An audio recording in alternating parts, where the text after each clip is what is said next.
ભવાઈ અત્યારે વિસરાઈ રહી છે. પહેલા ગામડાઓમાં ભવાઈ કેટલાય દિવસો રોકાતા કલાકારો અને ભવાઈનો કાર્યક્રમ કરતા, પણ હવે એ કળા ધીમે ધીમે વિસરાઈ રહી છે. હવે ગણ્યા ગાંઠ્યા કલાકારો જ રહ્યા છે જે ગામડે ગામડે કે શહેરોમાં સોસાયટીમાં ફરીને ભવાઈના કાર્યક્રમ ભજવતા હોય છે.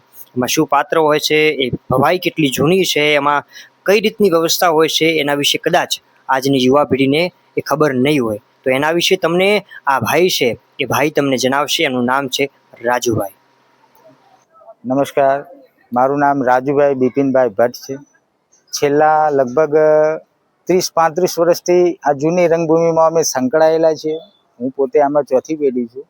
મારા ફાધર, એમના ફાધર એ પણ આ જ કાર્યક્રમો કરતા અને જૂની સંસ્કૃતિમાં અમે વર્ષોથી આમાં સંકળાયેલા. કારણ કે પહેલાં તો આપણા ગુજરાત લેવલની અંદર નાટક કંપનીઓ હતી કે જેમાં 25-25, 30-30 માણસનું ગ્રુપ રહેતું હતું. એક જ રસોડે બધા જમતા હતા. પણ સમય સંજોગના હિસાબે હવે અમારું આ નાની એવી ટીમ બનાવી અમારે ફ્લેટોમાં, સોસાયટીઓમાં, ગામડે આ રીતનો કાર્યક્રમ આપીએ છીએ, અમારી રોજીરોટી મેળવીએ છીએ. તો સરકારશ્રીને પણ અમારી ખૂબ ખૂબ નમ્ર વિનંતી છે કે અમારા માટે જરા વિચારણા કરજો કે ગરીબ કલાકારો આગળ વધી શકે એના માટે કોઈ પ્રોત્સાહન આપજો, એવી બે હાથ જોડીને અમારી નમ્ર વિનંતી છે. આ રીતનો નાટકનો કાર્યક્રમ આપીએ છીએ અને પ્લસ આ આપણી જૂની સંસ્કૃતિ છે કે જે પહેલાં ટિકિટવાળી કંપનીઓ ચાલતી હતી, 2 રૂપિયા 5 રૂપિયા એવી ટિકિટો રહેતી હતી. પણ હવે સમય સંજોગ નથી કે ટિકિટવાળી કંપનીઓ ચાલે.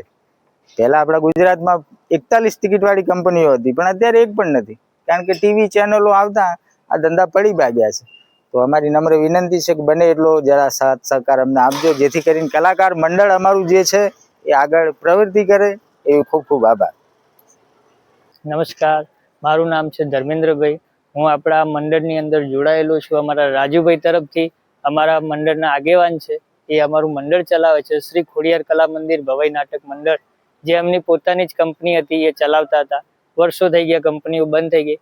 અમારું આવું નાનું મંડળ લઈ, કલાકારો લઈ અને તેઓ મંડળ ચલાવી રહ્યા છે. સોસાયટીમાં, ગામડે, ફ્લેટોની અંદર બધે અમે પ્રોગ્રામ કરીએ છીએ.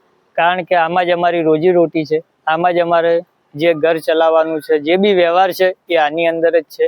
એટલે ફ્લેટોની અંદર, સોસાયટીમાં દરેકને અમારી એટલી વિનંતી છે કે બને એટલો અમને થોડો સાથ સહકાર આપો. કારણ કે આપણી આ જૂની સંસ્કૃતિ તે જળવાઈ રહે. ધીમે ધીમે આપણી સંસ્કૃતિ લુપ્ત થતી જાય છે.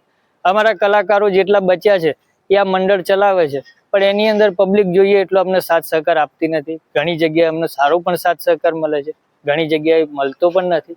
તો બને એટલો સાથ સહકાર આપજો. ફ્લેટોની અંદર, સોસાયટીમાં અમારી એ જ વિનંતી છે કે બને એટલો મંડળની અંદર થોડો સાથ સહકાર આપો, તો આ જૂની સંસ્કૃતિ આપણી જળવાઈ રહે. એવી અમારી બે હાથ જોડીને વિનંતી છે, એવી અમે આશા રાખીએ છીએ. જય હિન્દ, જય ભારત, જય માતા.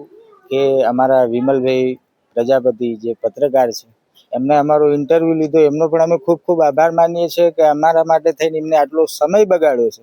પ્લસ અમારી આ એડવર્ટાઇઝ જરા પબ્લિકમાં જશે તો પબ્લિકને પણ ખ્યાલ આવશે કે આપણી જૂની સંસ્કૃતિ જે લુપ્ત થવા માંડી છે એ આગળ આવે, એવો વિચાર રાખજો. ફ્લેટોના ચેરમેન સાહેબોને, સોસાયટીઓના ચેરમેન સાહેબોને અમારી એક નમ્ર વિનંતી છે કે આ રીતનો કાર્યક્રમ થાય એવી જરા અમારા માટે લાગણી રાખજો, કે જેથી કરીને યુવા પેઢીને ખ્યાલ આવે કે ભાઈ આ ભવાઈ નાટક, આ બધી શું વસ્તુ છે, એ જરા યુવા પેઢીને ખ્યાલ આવે, એવી અમારો બે હાથ જોડીને નમ્ર વિનંતી છે. પત્રકાર સાહેબનો અમે ખૂબ ખૂબ આભાર માનીએ છીએ કે એમને અમારો ઇન્ટરવ્યૂ લીધો, એ બદલ એમનો પણ ખૂબ ખૂબ આભાર. જય હિન્દ, જય માતાજી, જય ભારત.